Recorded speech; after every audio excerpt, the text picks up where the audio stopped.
Kunja Bihari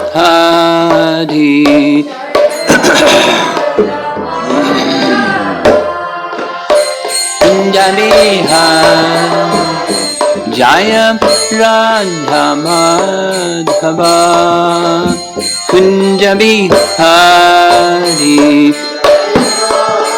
Madhava Kunja Bihari Gopi Jana Malabha Girivardhari Pidana Malabha Girivardhari Gopi Jana Malabha Girivardhari Pidana Malabha Girivardhari Jasoda Nandana Vrajajana Ranjana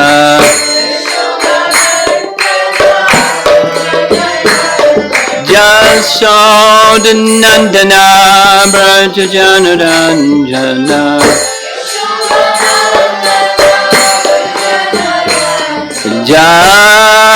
Jamanatira Vanachadi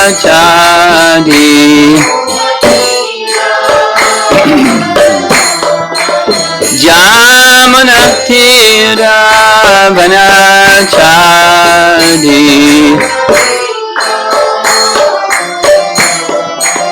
Jaya Raja Madhava Kunja Bihari Madhava Kunja Bihari Jaya Raja Madhava Kunja Bihari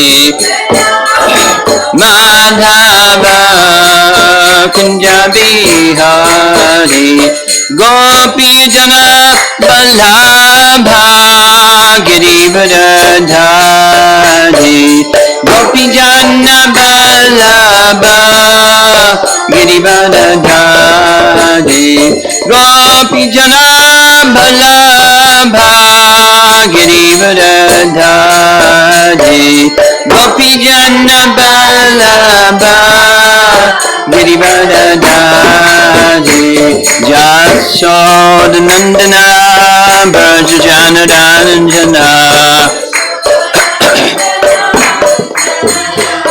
Jasoda Nandana Vrajajana Ranjana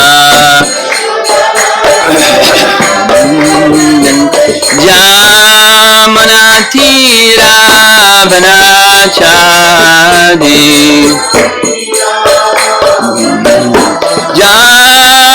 Jamanatira Vanachadi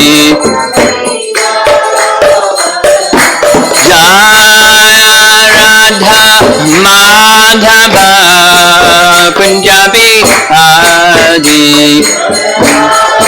Madhava Kunja Bihari Jaya Radha Madhava Kunja Bihari Madhava Kunja Bihari Jayom Vishnupad Paramahansa Parivajagacharya Astatara Satasi Srimad His Divine Grace Sri Bhaktivedanta Swami Srila Prabhupada Ki Ananta Koti Vaishnavrinda Ki Grantaraj Srimad Bhagavatam Ki Gaur Premanandi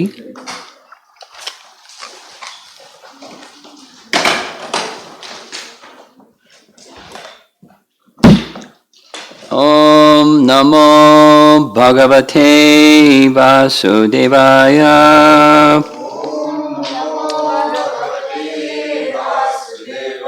Om Namo Bhagavate Vasudevaya Om Namo Bhagavate Vasudevaya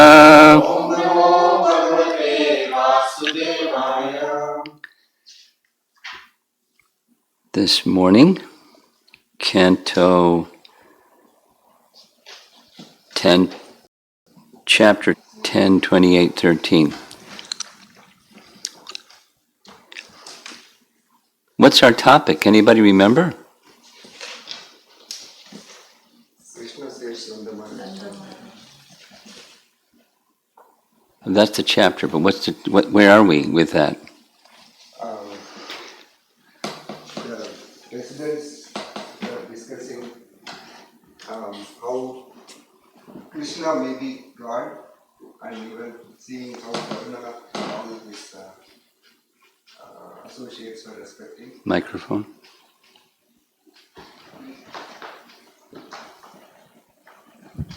Sorry to startle you. Keep going. Don't say it again. Just keep going. And they were thinking that Krishna may be God, whether he will be able to give us the residence in the Vaikuntha. And Krishna, understanding that thought that they want this, so he shows them the the form where he takes them to the place where He didn't do it yet. We're not there yet. He's going to take them to the place where he'll show them the spiritual world. So right now he's contemplating their situation. Text 13. Lord Krishna thought, certainly people in this world are wandering among higher and lower destinations which they achieve through activities performed according to their desires and without full knowledge. Thus people do not know their real destination. So we heard, and we're going to continue to hear, this word jana can mean people in general, and even more specifically, it applies to the residents of Vrindavan who are thinking the way that they were thinking, as if they're like everybody else, quite ordinary folks, wandering here and there and not knowing their destination and thinking, will Krishna take us to his place? So we're going to continue with not a lot. It's Sanatana Goswami's commentary. Goes like this. The meaning is this. Other persons do not at all know their real goal. This means the best of yogis and gyanis. But more than the inhabitants of Vaikuntha, I cannot give up my eternal devotees who cannot bear separation from me for even a moment.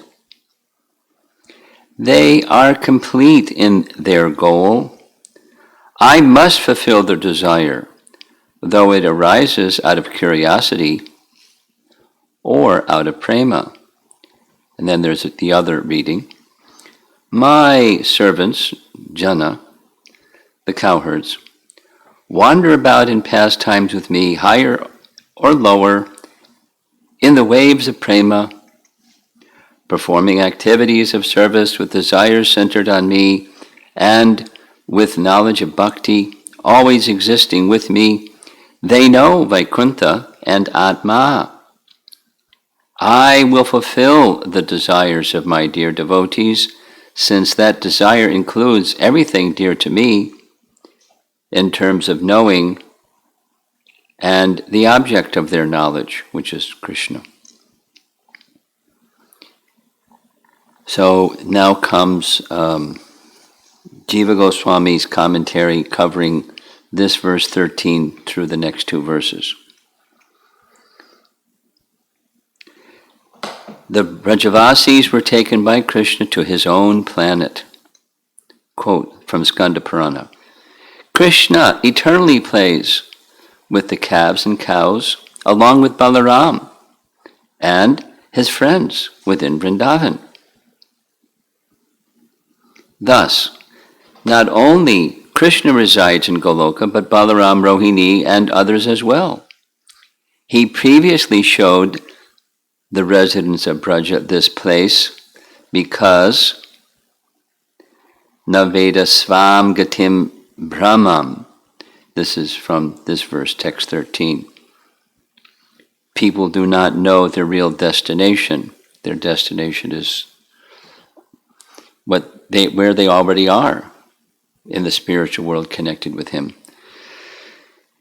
He continues, of course, this place was present in Vrindavan, but he had them all enter a huge chariot. That's with his Padma Purana description that he took them to that place. Paragraph. After the journey to Kurukshetra, the people of Vraja crossed the Yamuna and lived far from Vrindavan because of grief. Thus it is said that after killing Dantavakra, Krishna crossed the Jamuna. Note, one does not have to cross the Jamuna to go from Mathura to Vrindavan. That's a detail. He went to be with the Brijbasis, but it wasn't in Vrindavan because it was where they were staying. The chariot and Dwaraka came from Vaikuntha. That was take them to the spiritual world. And Krishna went to Dwaraka. By wish of the Lord, the chariot appeared in this manner in order to show his powers to the devatas and devotees who have conceptions of the Lord's greatness. To astonish everyone, it appeared without detecting where it came from because of its speed and brightness. Other explanations are not acceptable. It is described that they live there eternally. It is useless for them to go far away to Braja and attain an eternal place according to the logic of, quote, if you have honey in your cupboard, why go to the forest? Unquote. Now, I don't exactly understand the logic. I mean, the inference is, if you have what's available in the forest, why go to the forest? Because where do you get honey? So, he already had, so why did he have to go anywhere? All descriptions of attraction for Gokula, no, he's using this terminology. Gokula means in this world and Goloka means in the spiritual world. So, all descriptions of attraction for Gokula and the indications of the longing of the people for the Lord by Uddhava would be useless.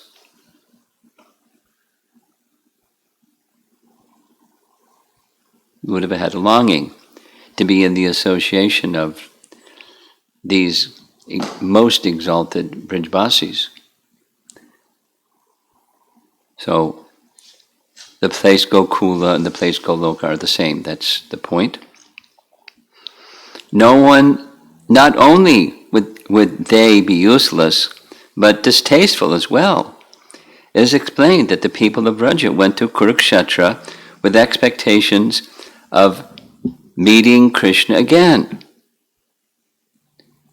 And the Lord says in that chapter 82, where they meet in Kurukshetra, quote, rendering devotional service to me qualifies any living being for eternal life. But by your good fortune, you have developed a special loving attitude towards me, by which you have obtained me.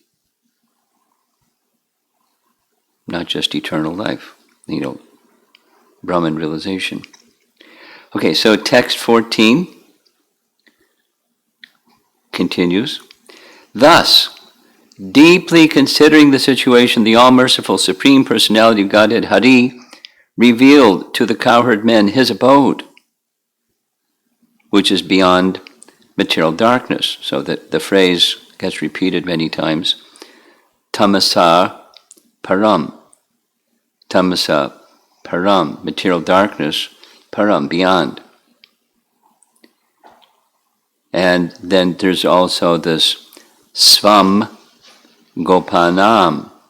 Svam refers to Krishna's own gopanam, the cowherd men, or the cowherd people. Purport. It is clear from this verse that the absolute truth dwells in his own eternal abode. Every one of us tries to live as comfortably as possible, surrounding ourselves with peace and beauty.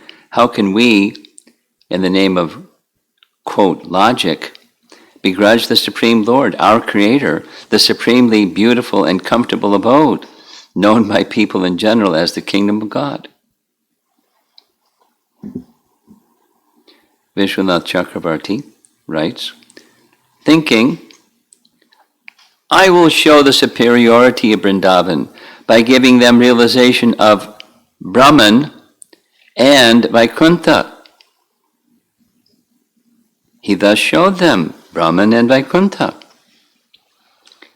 Separating the cowherd men from Vrindavan for a few moments, he showed them Brahman and Vaikuntha. He did this because he was most merciful. That is, he wanted to show them that the sweetness of Vrindavan was superior to Brahman and Vaikuntha.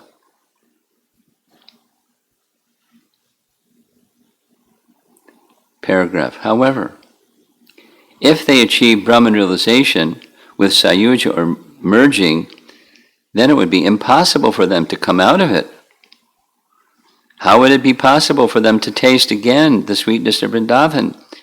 Because the Lord is Vibhu, or all-powerful, he could take them out of Sayuja Mukti and Vaikuntha, which are both beyond matter, tamasak param. Jiva Goswami writes, he showed them his abode, Goloka. Manifestation of material transformation is rejected, the place was beyond Prakriti, tamasak param. Tamasat refers to Prakriti, as in, he's quoting Brahma from Brahma's prayers.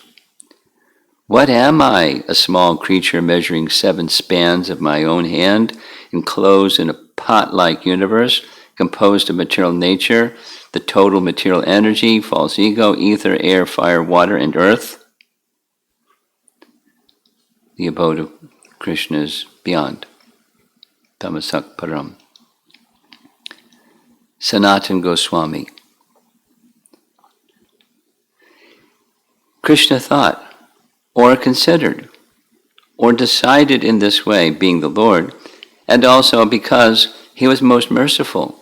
There was no other reason than great mercy. He showed his form, svam lokam, to the cowherds. Now here he's equating his form with his abode. But in his abode is his form also. It was beyond ignorance because he was full of all powers, Bhagavan. This was easy. He was all-pervading. Even Brahman is dependent on him.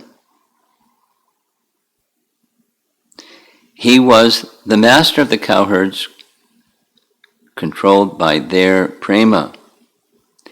This was also the cause of his thinking or deciding. And then he comments, the next section discusses the last 3 verses of this chapter to explain svam lokam in this verse.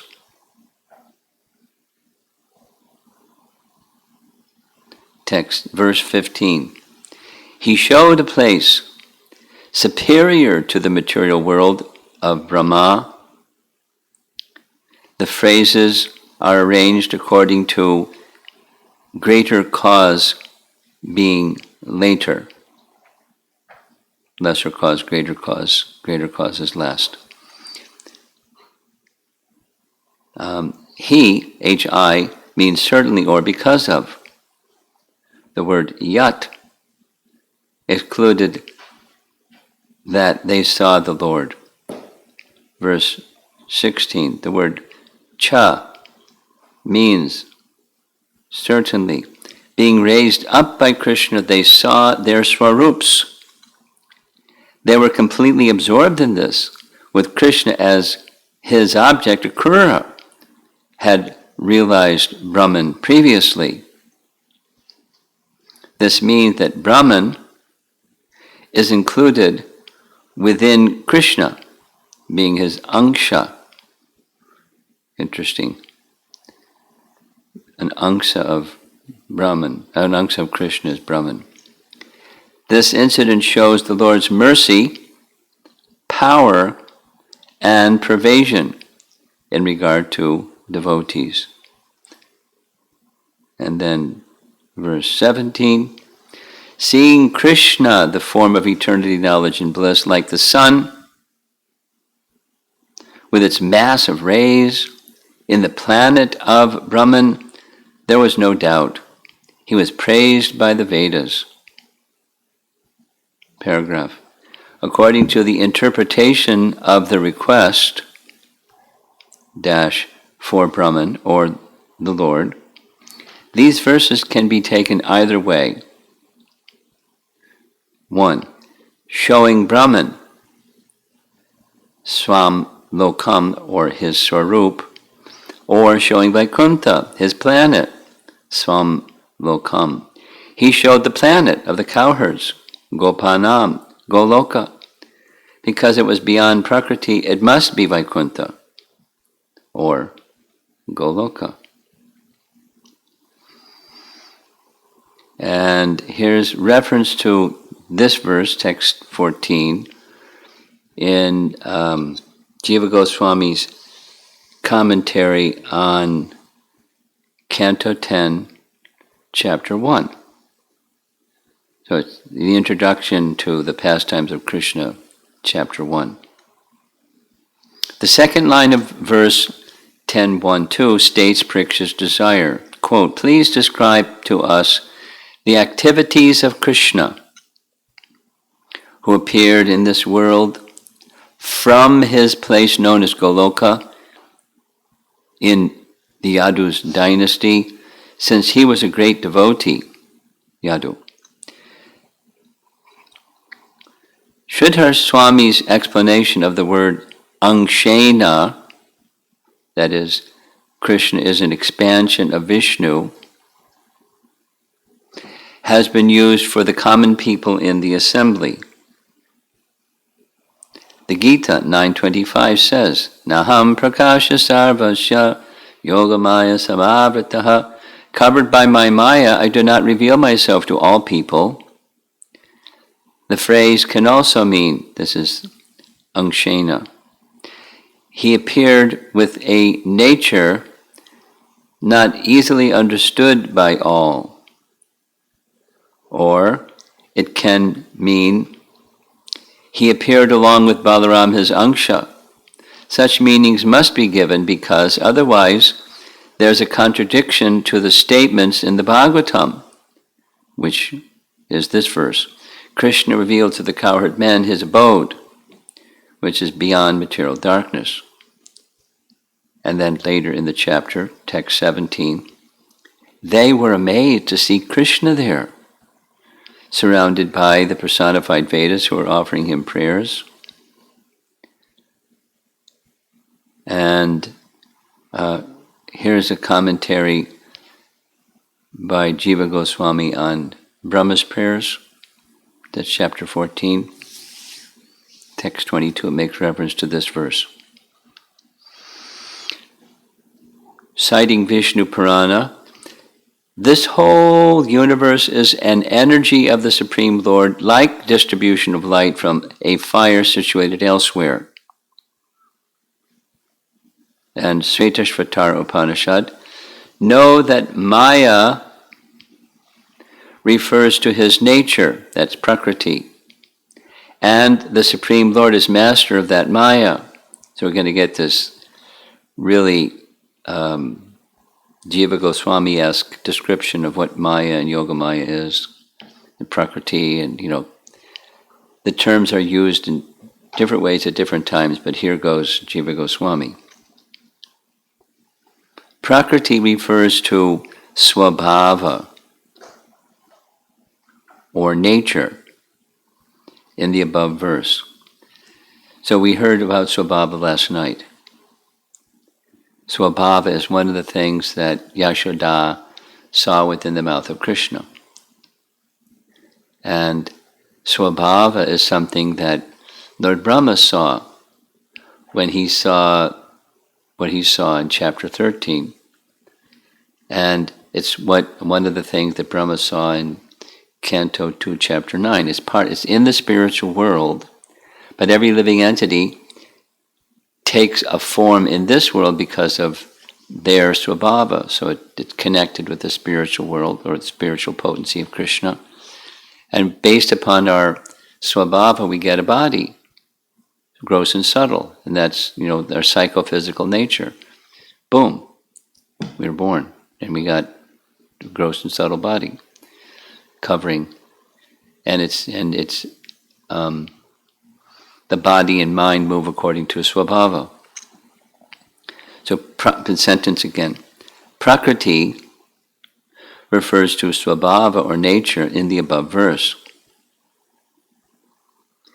To make the knowledge useful, the intention is to say, quote, know that it is not synonymous with the Lord. That's Maya, is not.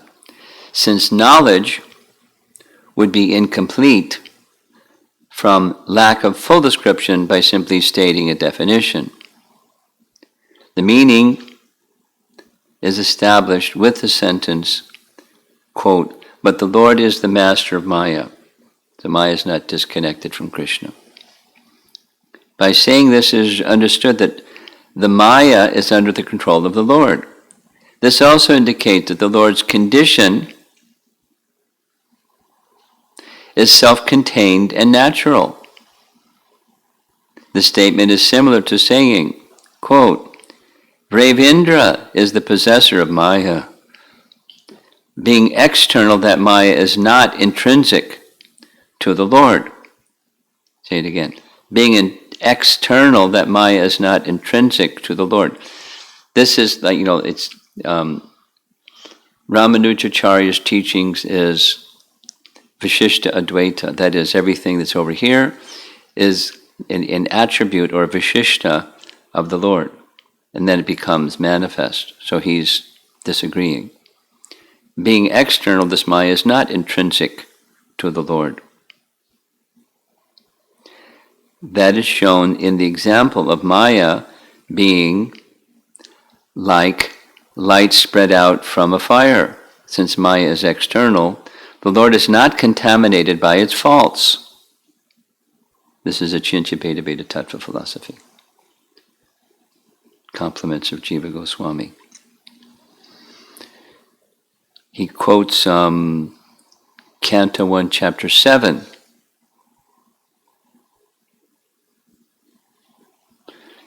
Arjuna says, you are the original Lord, the controller beyond material energy. You are situated in your spiritual form, being one with your spiritual energy and separated from the material energy. The spiritual energy is described as superior in Vishnu Purana. Quote, I offer respects to the Lord's superior energy, which cannot be described by words or the mind, beyond knowledge and the knower. Comments, as the Lord's spiritual energy, it is intrinsic to him, most inconceivable, performs many functions, and is thus equated with the Lord. So his internal potency is none different from him. Svetashvatara Upanishad. He has no body and no senses, material. No one is equal to him or higher. His superior power is manifold. His actions are naturally revealed with knowledge and strength.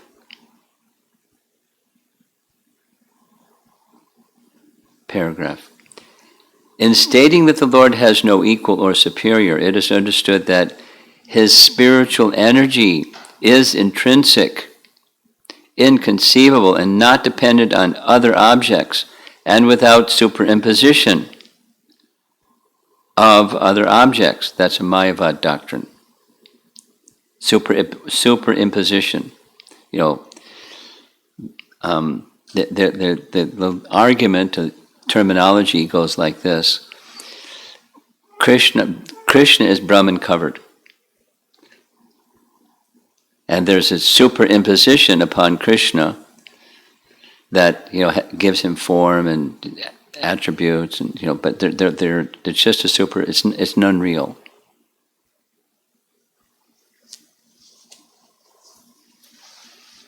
So he's arguing against different ideologies and focusing in on what the Bhagavatam is saying.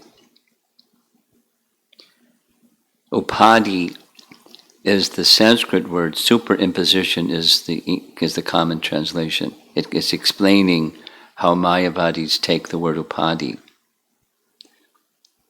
as superimposition upon something.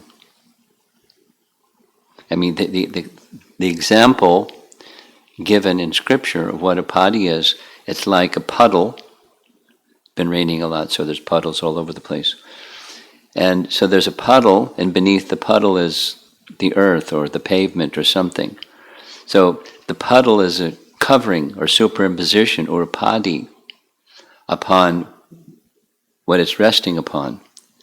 So their idea is Brahman is all that is, and anything else is just an upadhi, like, you know, false. It's not what the thing is. The thing really is Brahman. So he's saying the spiritual potencies of the Supreme Lord and his form, etc., that's not superimposition. Based on Shvetashvatara, Upanishad, and other scriptural references. This Shakti is called Yogamaya in the 3rd canto, description of the Kumaras going to Vaikuntha, and is called Chit Shakti by Sridhar Swami. Madhvacharya in his commentary says, commenting on the Shvetashvatara Upanishad verse, those who know the meaning of words define Maya as the Yogamaya, Maya, and Ichcha Shakti. So there's different aspects to this Maya. The reflection of Maya, the actual Maya, and the Lord's desire potency. So based upon the Lord's desire potency, Yogamaya does stuff. And based upon living entities that are rebellious, then that Yogamaya expands as Mahamaya and covers living entities, but it's one energy. Making reference to another scripture I'm not familiar with, Shadbha Mahodadhi says, here's the Sanskrit, Swarupa Bhutaya Nitya Shaktya Maya Kya Ya Yuta. Because the Lord is endowed with his eternal Shakti arising from his Swarup, eternal Vishnu is called Mahamaya. But it should be properly understood what that means. As proved by the Shrutis, the word Maya, like the word Yogamaya, refers to the Lord's spiritual energy. Ramanujacharya in his commentary shows the symptom of Maya to be knowledge from Nighantu, and then a colon, Maya Vayunam Jnanam. Sridhar Swami in his commentary on 3.5.25 says that Maya is obedient to the glance of the Lord. In his commentary on 3.5.23, that's 2 verses earlier, Sridhar Swami says, Atmecha, or the soul's desire, means Maya. In other words, it has different meanings depending on context. This is made clear in later verses from Canto 3, Chapter 5. Bhagavan, Lord of in Maha Vaikuntha, in his Svangsa expansion as the Purusha, full of potency, at a certain moment of time, places the jivas into Maya, which became agitated by the gunas. This is describing creation, Canto 3, Chapter 5. Impelled by time from the invisible Prakriti arose Mahatattva, composed of knowledge in Sattvaguna. This manifests the universe, situated within itself, and destroys ignorance. A little complicated. Now, going over to chapter 13, this is Brahma Vimohan. Balaram calls the energy of his brother Vimohini. That Maya, or Mohini, Vimohini, means mercy, because Vishwa Prakash, it's a dictionary, says that Maya means either mercy or deceit. So internal or external, it has both meanings. Another text, Trikada Shesha, says, Maya means illusion or intelligence. Again, in Brahma Vimohan, the word Maya simply means influence. So we're getting this panorama of different, depending upon context, how Maya might mean something.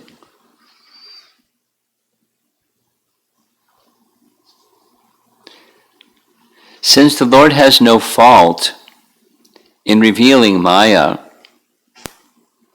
and the examples show this, the word Maya should have the meaning in those particular instances according to Sridhar Swami. All is in agreement, although it's saying so many different things. It's context specific, and the Lord is using his potencies according to context or the situation. In this section, the word Maya means the Lord's inconceivable energies. And he quotes Bhagavad Gita. Maya tatamidam sarvam jagat avaktamurtina matstani sarvabhutani nachaham teshu avastata. I pervade this whole universe by my form, invisible to material senses, since I am the cause. All entities are situated in me, since I am their cause, but I am not in them, since I am completely detached.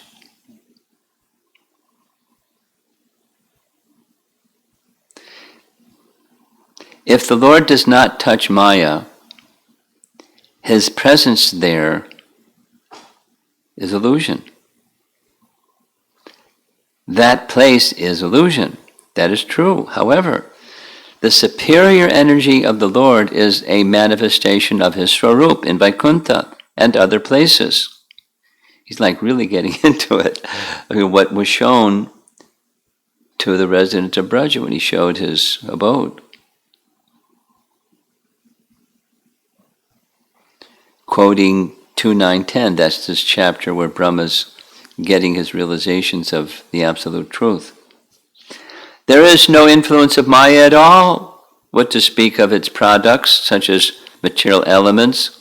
In Vaikuntha, the inhabitants are fully dedicated to the Lord and are worshipable by the devas, asuras, and devotees. Now this verse. Hari revealed to the cowherd man his abode, which is beyond material darkness. Paragraph. This is now Brahma Vimohan, chapter 13, the next two quotes. When Brahma became bewildered about what he saw and was no longer able to look at these forms, which were inconceivable expansions of Krishna's power, self-revealing, proved by the scriptures through negation of matter, and which were beyond matter. Krishna, understanding his bewilderment, immediately removed the covering created by his energy. And then 2 verses earlier, the forms all had eternal, unlimited forms full of knowledge and bliss, which were one form. Their glory was not even to be touched by the Atmagyanis. Of course, he has his own way of saying things. So that's the end of this little complex description of what was being shown. That, overall, there's a few things. From the previous verse, there's the word jana that can mean worldly people, and it can mean the residents of Vraja, his people, his jana. And the Maya covered people and the Yoga Maya covered people. Covered by Maya, people don't know. And there's different ways of not knowing. So there's different potencies. The Mahamaya potency and the Yogamaya potency. Commonly in ISKCON we use Mahamaya to mean the bewildering material kind, and Yogamaya to mean the bewildering spiritual kind. But the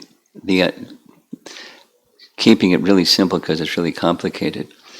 Maya and even Mahamaya can refer to his own internal potency, which is not different than him, because we're hearing this language, there's something external to him, like Krishna never contacts the illusory energy. It's under his control, but it's under his control by the agency of his internal potency. So although it's remote control, it doesn't happen without his sanction or his Icha. So his Icha Shakti, Yogamaya, Mahamaya, and it's all one, right? There's a oneness of all things with Krishna. Even, bad stuff. Bad stuff can't happen without the potencies of Krishna letting bad stuff happen. But bad stuff is like, it's forgetfulness of Krishna. That's the bad stuff comes about because of that. And then there's those who are forgetting Krishna, like the residents of Braja, just because of this sweetness feature that they're in. They think of themselves in totally humble way, that they're like, worldly people, covered by ignorance, moved by karma, going higher and lower positions. Will Krishna take us to his abode?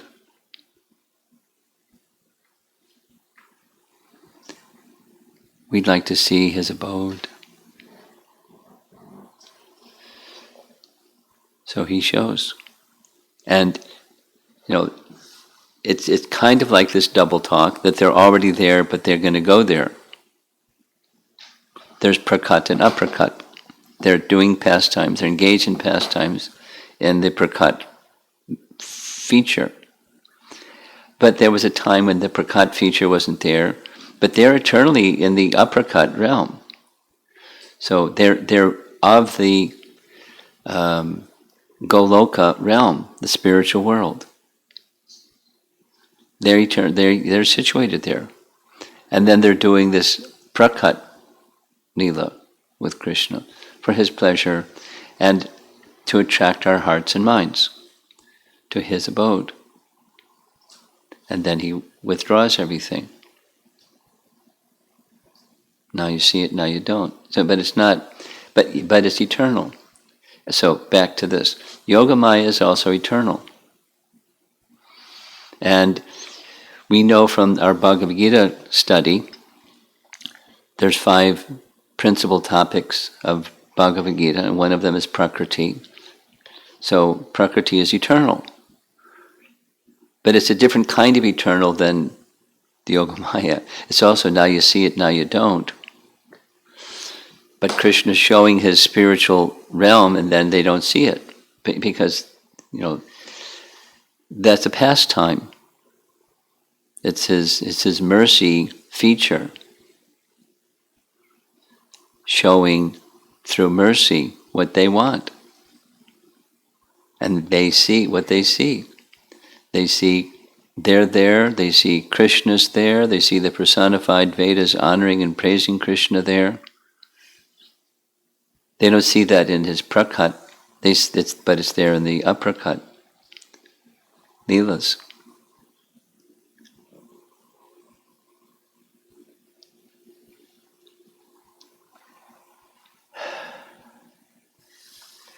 It's far better than a hallucination.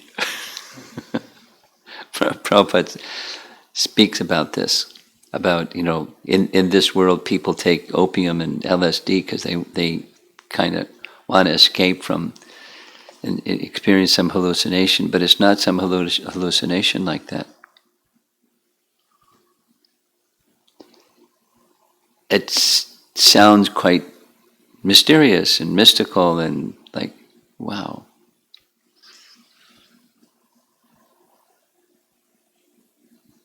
And it doesn't stop.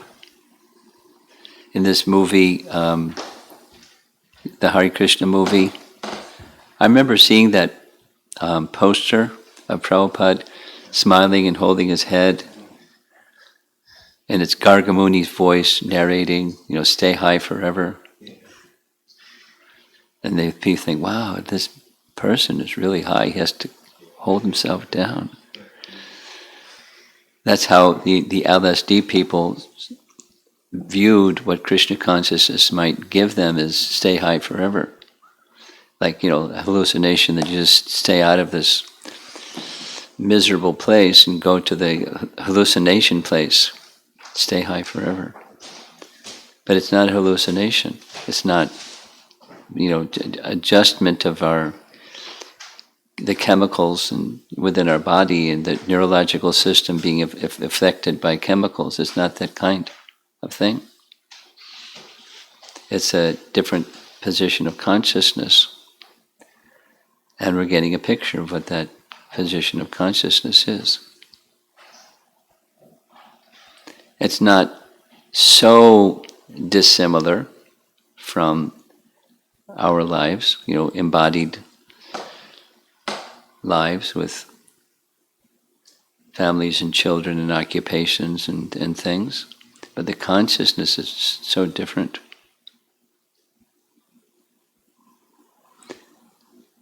And again, Krishna is revealing these things to attract the hearts and the minds of souls in this world to the spiritual world.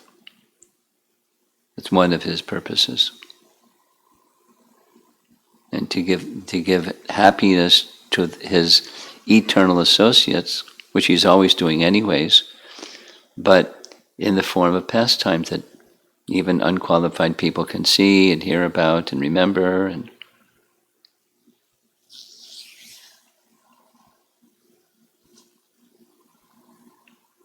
give us subject matters to hear and chant and discuss.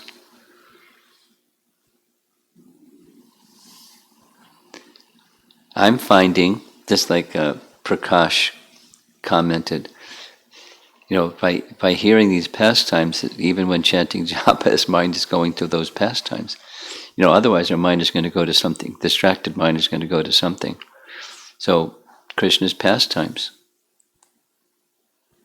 Or like I shared yesterday, Krishna was only 7, and a child that's only 7 is pretty short compared to adults. So how is he going to hold up Govardhan Hill with, they'd have to crouch down or something like that, because the 7-year-old is so small. He didn't get a big body to hold up the hill. 7-year-old body. So he stood on a little mound, enough that they could be under the hill. They weren't bothered. He's just, by his own intelligence, he can figure out ways to steal butter, and he can figure out ways to hold up a hill, and he can figure out ways to kill Putana, and he can Just as his potencies are unlimited and inconceivable, and he can do whatever he likes. Doesn't even have to. He could just make Govardhan Hill float. He doesn't have to lift it up. He's just performing pastimes for the pleasure of his devotees, and for our audition to hear and chant and discuss. Remember, to help carry us to the spiritual position of consciousness again. Remind us of what we have forgotten. So let's see if there's some discussion. 8:17. Yeah. I have a question. Do we have a microphone? Yeah, like while you were explaining, this term came out, planet of Brahman. So I have never heard of that. It's our Acharya's language to say his abode is all spiritual. One can say, Vedanta tat tattva vedas tattvam yajnanam advayam brahmeti, the verse. So, the Brahman is Krishna's abode. Krishna's abode is of Brahman. It's of the spiritual, non-dual nature. So that's the planet of Brahman. That's the meaning. Fully spiritual, not material. And I have one more question. Like you were explaining that Krishna showed those all those Gopas, his planet, which is beyond material darkness. Yes. So then this Goloka Vrindavan, where they were living. There is what? Where they were living. Yeah. So that was also a spiritual Yes. planet at that time. Yes. It was beyond material darkness. Yes. But they were under the influence of Yoga Maya, thinking differently. We're wandering living entities like all the other living entities, and this lifetime, blah blah blah. But we've been in higher, we've been in lower, we've been all around. What's our destination? So the current Vrindavan, the current Vraj Bhumi, is that also beyond all these? Well, there's the covering and there's the dham. And the dham is there, and the covering is there.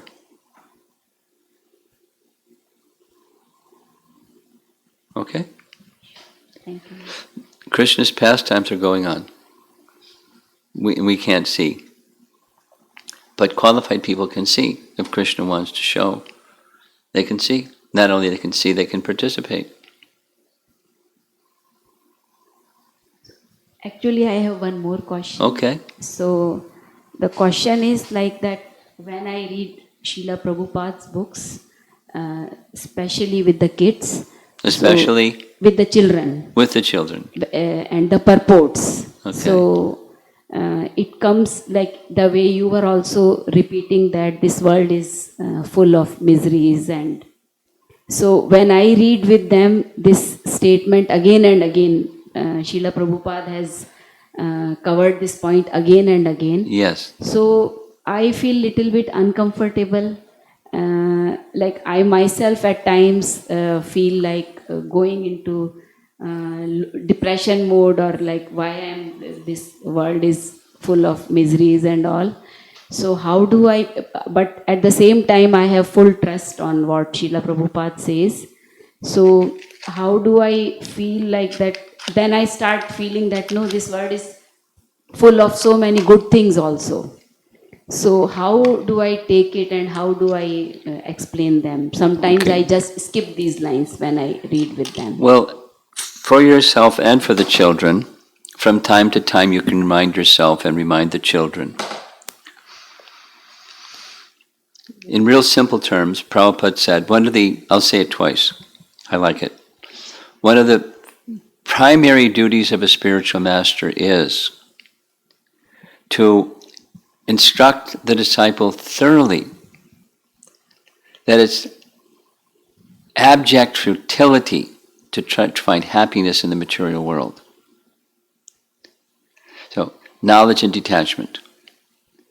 But if one thinks there's happiness over here, And, the senses contacting sense objects. Misery. Misery arises from that expectation.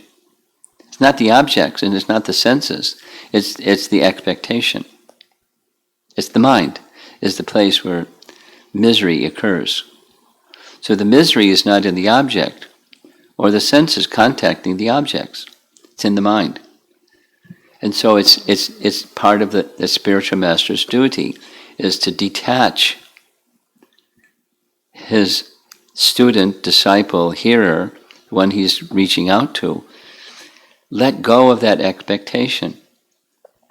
Now, going back to, are there pleasant things in this world? There's senses contacting sense objects. There's something that happens. There's a buzz, or whatever you want to call it, that says, yummy. Is it? Is that what happiness really is? Is that what pleasant really is? The senses contact an object and it goes buzz. So the sense of touch, the sense of smell, the sense of taste, that's the senses reaching out into the field of the material energy looking for enjoyment separate from Krishna. Happiness. That's what happiness is defined as. I mean, not explicitly, but that's what a sensation. The senses contacting something, and it's nice. Whatever, the object is. So, I mean, as I'm speaking, I'm thinking of a conversation in Boston with a teenager in a classroom setting like this, saying, how do I help my friend understand about not eating meat? Because she doesn't want to hear it. Because her argument is, it's yummy. Her words, her friend's words. So is that the basis of what we do? Is it's yummy, so it feels good, do it. That's called hedonism. And so if it feels good, is that why we do stuff? Because if you understand, it implicates you in the misery that covers what real happiness is. It's the wrong definition of happiness. Now, supposing it's not, mode of goodness person and they're vegetarian or vegan instead of, so is that, what's wrong with that? It's not like there's anything wrong with that, but it's not right either, because it's not connecting one with what real happiness is. So how do you detach? So these statements that Prabhupada makes again and again is to, in principle, to detach us from the misleading conception that there's happiness to be found in fruitive activities, to do something, to get something so you can be the enjoyer of that something. In Rupa Goswami's language, anasaktasya vishayan. No, excuse me. Anyabhilasha tushunyam jnana karma janavritam. So karma is to get stuff to become the enjoyer. That's fruitive activity. And that's the world, that's this bhumandala. It's characterized by fruitive activity. Detachment. Otherwise, it's continuing. So now, how do you deal with your own depression thing? You like feeling sad. It's just detached from the expectation that there's happiness, and there's certainly mode of goodness. Whatever. Let's just say your quality of a teacher of children. That it suits your nature. There's a happiness for you. But the real happiness is you're doing this for Krishna. So that's the bhakti principle. It's the same, one of the questions you asked some time ago, I still remember it. I'm struggling with cooking for Krishna. Because I'm for so many years, I'm cooking for my family. And I like cooking for my family. But now I have to transition to cooking for Krishna. So it's like teaching children for Krishna. That's real happiness. That's the real standard of happiness. And so the lesson of detachment is doing those things that are enjoyable for you. It's also bondage if it's not done with the bhakti principle driving it. It just binds one, karma mishra bhakti. So it's teaching you to go beyond that. It's not like punishing you or shaming you or something. So back to one of the primary duties of a spiritual master is to thoroughly instruct the disciple the abject futility of finding happiness through fruitive activity. And that's what he's doing. So with children, it depends on the child and their age and things. But that's something in principle they need to understand. Like this little girl that, I don't want to give up eating hamburgers because they're yummy. So in ways that kids can understand, here's the lesson. There's other reasons that we do things besides it's yummy. Supposing you find, this is what I said, tell her, supposing you found out that human flesh is more yummy than hamburgers. No, why not? Because the principle is yummy. So there are other considerations to make besides it's yummy. So what are those other considerations? Well, I don't eat my own species. But other species, it's okay. Okay, that's the principle. That's good.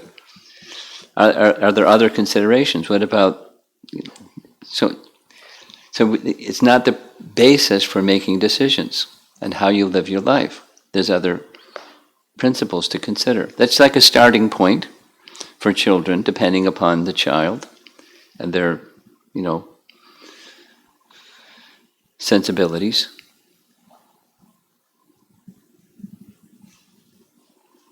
Some children get the principle very quickly. And some children and adults don't. So it depends on the circumstance. But the principle needs to be made clear. Why are these statements there? It's to help us detach from bondage to material existence, birth after birth, which we're pulled on by attraction to sense objects. And it's yehi samsparsha jaboga dukkha yonaye. That's what happens. You're expecting happiness and you get misery. And it's really easy to demonstrate it.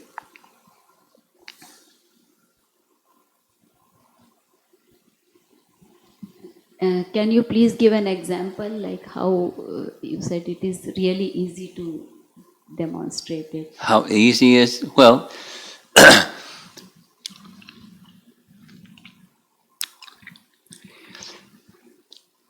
as I was speaking, I was thinking of there's a devotee in Bombay, and I think he's a medical doctor, and he titled the presentation in Hindi. I don't know the Hindi words, but a little bit of pleasure and a lot of suffering, and gives the whole the attraction, the allure. And here's what happens. Here's the civilization in which we live.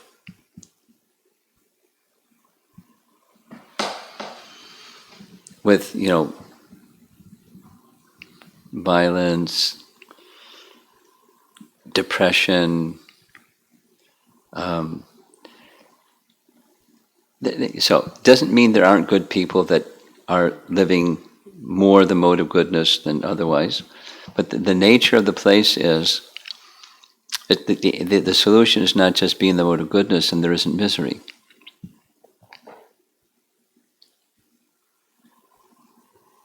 There is a sensation that says it's nice.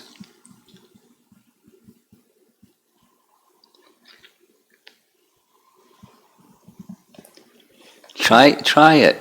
You probably have. Try to explain to somebody, thou shalt not kill, a Christian. They don't get it. It goes round and around, and it just comes back to, it's okay. Very good people, intelligent people, proper people, good manners, good education, good this and that. They're pervasive. They just bought into it. On what basis? It's yummy.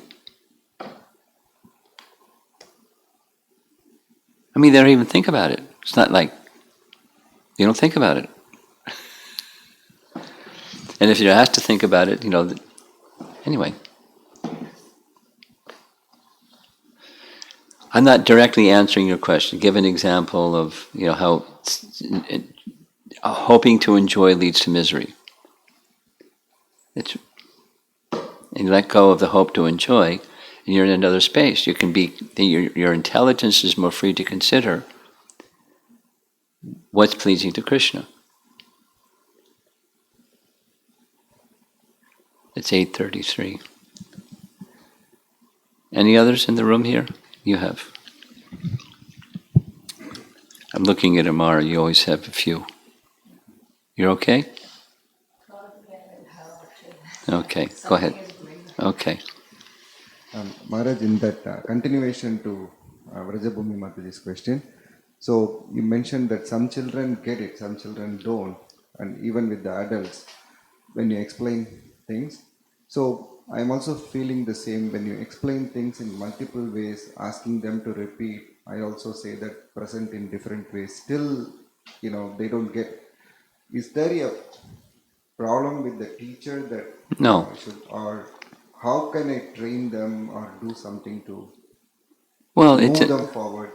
By good example and by consistency.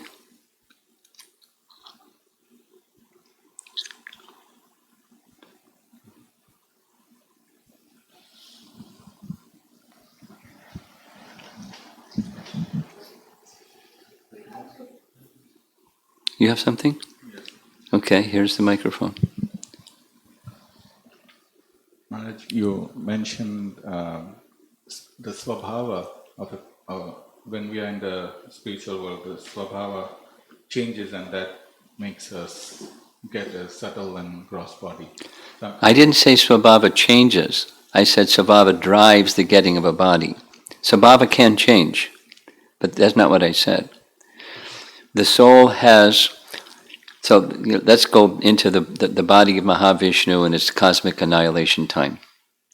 Living entities are there in his body. Karma is, because time is withdrawn, karma is suspended, guna is suspended, swabhava is suspended, everything is suspended animation. And then zoom, the living entities are carried by the glance of Mahavishnu and time energy. Swabhava is still there and starts getting stirred or activated by time and contact with Prakriti. So then Swabhava is there, but it's not manifest yet. It's just being activated. And then, so through passage of time, the elements are there, and then we're awarded a gross and subtle body. So Swabhava is just one of the energies of Krishna that accompany, mode of ignorance enjoyment. It's not real enjoyment. But some people, that's like luxury. Like Sunday, they get to sleep more. Or whatever. Okay? Hare Krishna. So in this material world, like we always hear that we should accept a person as it is. We should love him for who he is, for his real identity. But like when I hear in spiritual world, what my understanding is, forgetfulness is essential to be natural with Krishna. So I am getting a little bit confused that. No, there's a particular mood in Vrindavan that's not the same in, let's say, Vaikuntha. The mood in Vrindavan is this Yogamaya mood that they forget the Aishvarya feature of transcendence. Aishvarya is a feature of transcendence. They are so overwhelmed with Madhurya, they're not paying attention to the Aishvarya feature of transcendence. So Krishna still feels very blissful with that kind of relationship. Yeah, because it's the love is all natural and unrestricted and undriven by,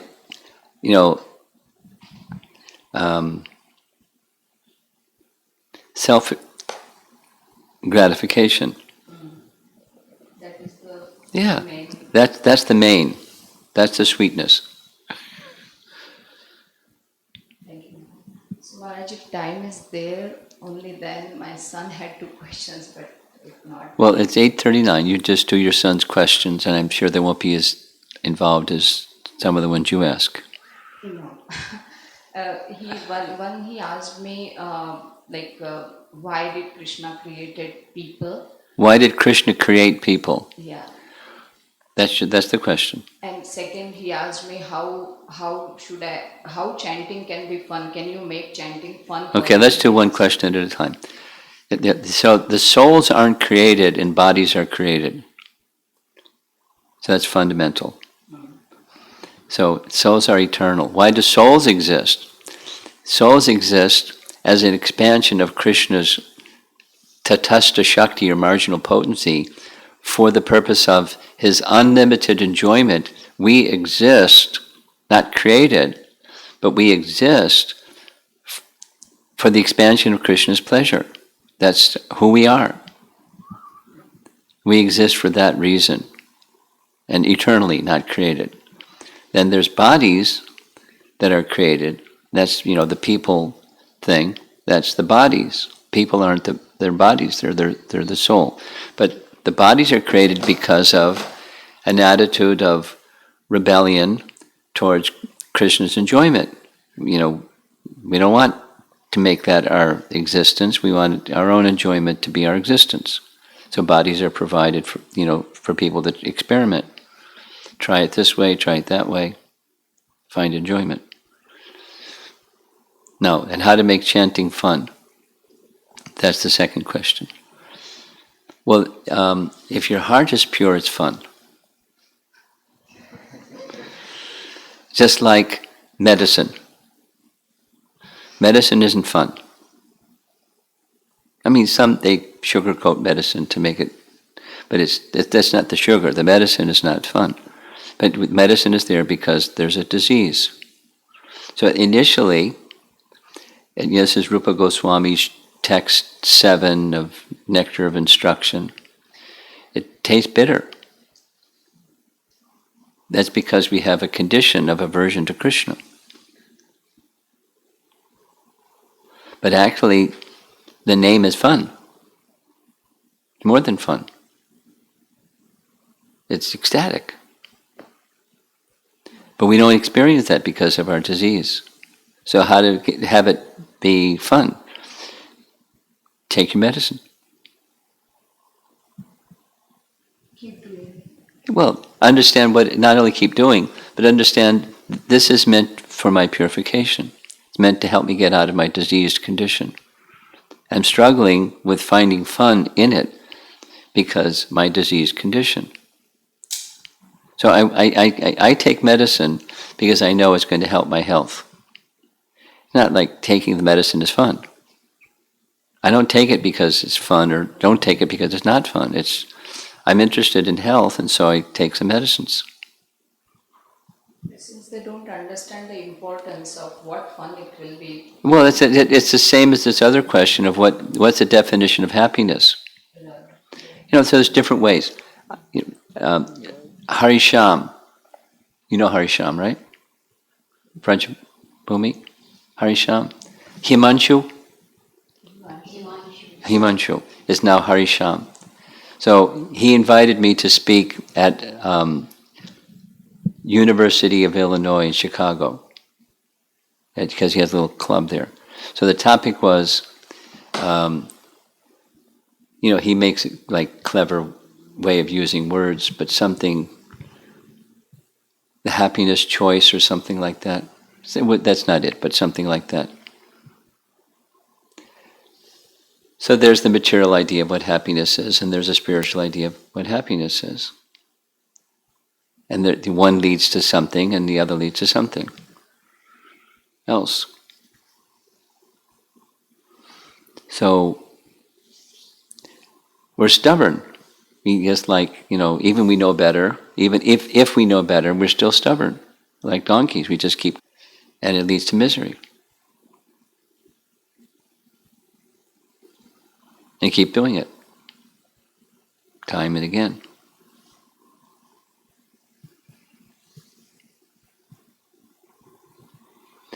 Okay, we have some online questions, and it's huh? 6 questions. 6. Gosh, 8:44. Okay. A question from Sucharita Mataji. Krishna is expansion of Vishnu or Vishnu is expansion of Krishna? Guru Krishna is Maharaj. the source of everything, including Vishnu. Next. Satish Patnakar, follow-up question from yesterday. Is internal potency of Balram personified like Krishna's internal potency is Srimati Radharani? Why not? Her name is Revati. Go ahead. Question from Atulya Mataji. Is there a possibility that a sadhaka doing mixed devotional service get glimpses of being in Krishna's Yogamaya potency? Yeah, And how are those experiences feel like? they feel good. You get, oh, that's what it is, and then the curtain closes again. Because we're attached to the temporary. And the modes of nature pull us down. So, next. Question from Prakash Narayan Govindan. The plenary expansions of Krishna is Shirodakshai Vishnu, and the first plenary expansion of Shirodakshai Vishnu is Virat Rupa. Srila Prabhupada says in Canto 3, Chapter 6 that both these forms are manifested and unmanifested at the mercy of the Lord. Today you mentioned Mahamaya is eternal, but a different kind of eternal to Yogamaya. The two aforementioned plenary expansions, are they also eternal like Mahamaya, or they are temporary? Well, Virat Rupa is temporary, and it springs from, Virat Rupa springs from Vishnu. But it's as Prakriti is eternal, but the forms of Prakriti are not. The source of the Virat Rupa is eternal, but its manifestation is not. Question from Rupa Vilas. Prabhu. Krishna's pastimes in other planets are not visible to people on earth. So are those pastimes also considered aprakat? Or only No. the pastimes in the Goloka are aprakat? No. Because you can't see something doesn't mean it's uppercut. Like what your husband is doing in the house across the way, it's not he's doing uppercut pastimes.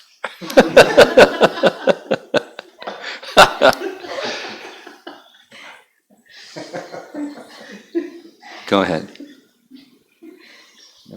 Another question from Prakash. Yogamaya, Mahamaya is eternal, Yogamaya is eternal. They are different kinds of eternal. Srila Prabhupada says that Kshirodakshai, Vishnu and Virat Rupa are manifest and unmanifest at the will of the Lord. This is the same question, isn't it? Are they eternal like Mahamaya or temporary? We just did it. That was the same question. In a different aspect. As far as sounds the same to me. That's it. Okay. Srila Prabhupada ki jai.